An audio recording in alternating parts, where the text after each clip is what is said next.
Welcome back. It was such a fun week. We got to learn musical instruments together on Tuesday, and now we get to learn Parsha together. I hope you're having as much fun as I am. Remember to pay attention for the quiz at the end. This week's Parsha is called Re'eh. The Parsha begins by Moshe telling the Jewish people that they will receive a blessing if they follow God's commandments, and they will be cursed if they do not follow them. The blessings will be made on Har Gerizim, and the curses will be made on Har Ebal. We will learn a little bit more about this in a few weeks when we learn Parsha Kitavo. Moshe then tells the Jewish people to destroy all the idols they find when they enter the land of Israel. They are also told that God will pick a very special place where all the sacrifices must be made from now on. Ooh, that's so exciting! I wonder where God is going to pick. Oh yeah, that's right. There is a very special and holy place God chooses in Yerushalayim. Have you ever been to the Kotel?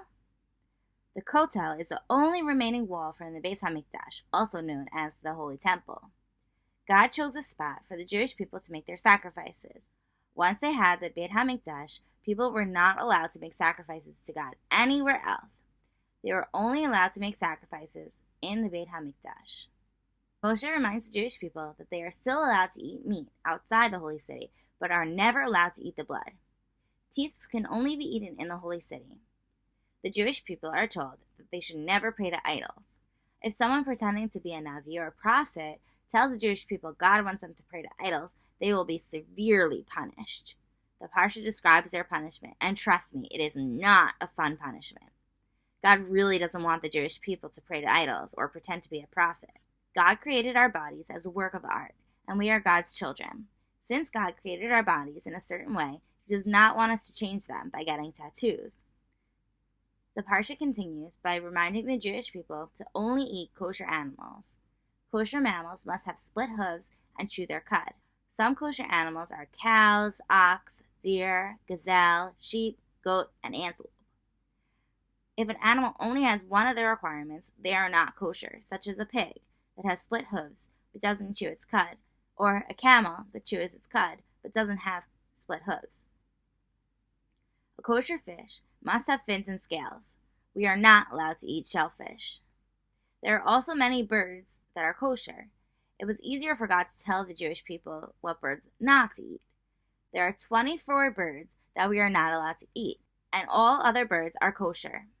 We are not allowed to eat birds of prey. A bird of prey is a bird that hurts other animals.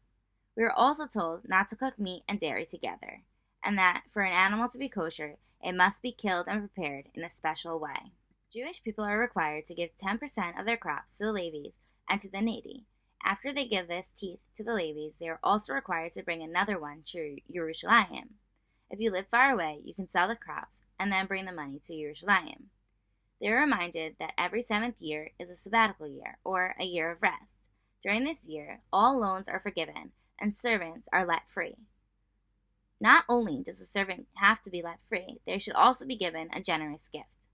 We are reminded to give tzedakah, and that we should be happy to give it.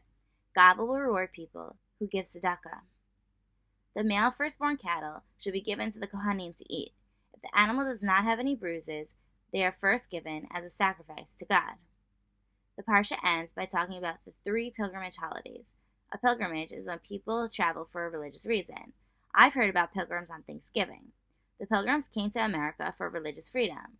The 3 pilgrimage festivals, or Shalosh Regalim, are not about people looking for religious freedom like the pilgrims from Thanksgiving, but they are making a pilgrimage to Yerushalayim to celebrate the holiday.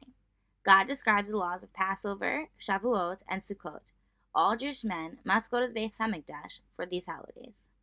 Okay, I hope you're paying attention because it's quiz time!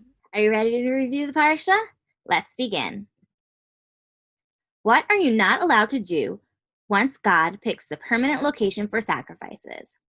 Make sacrifices outside the holy location, eat meat, pray, or travel.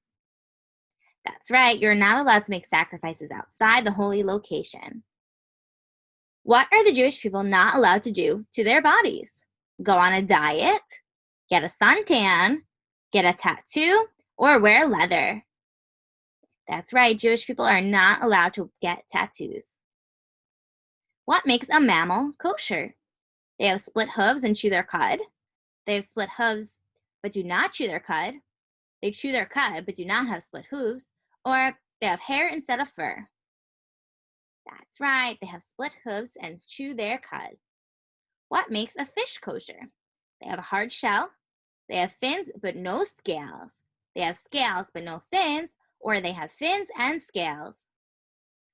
That's right again, they have fins and scales. What holiday are men required to be at the Beis HaMikdash? Pesach, Shavuos, Sukkot, or all of the above? That's right, it's all of the above. Great job, you got them all correct. Thank you for watching my Parsha video. Have a good Shabbos.